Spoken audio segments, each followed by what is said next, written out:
you po, Lord, for keeping me safe today. Alis na po ako. Ate, kuya, palimos naman po. Kahit sa po, 5 piso. Pabili ko lamang po ng tinapay. Masakit na po yung tiyan ko. Simula kahapon, wala pa po akong kinakain.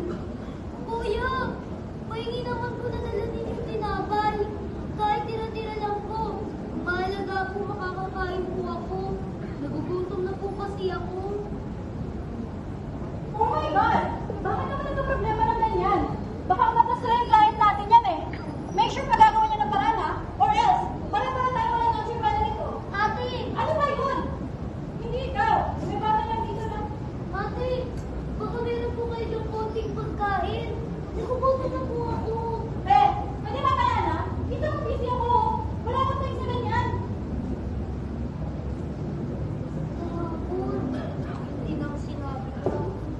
Kailan kaya siya makakatay siya? Ate, baka meron po kayo yung konting pagkain. Nagugutom na po kasi ako. Lola, kahit bariya lang po, pambili ko lamang po ng tinapay.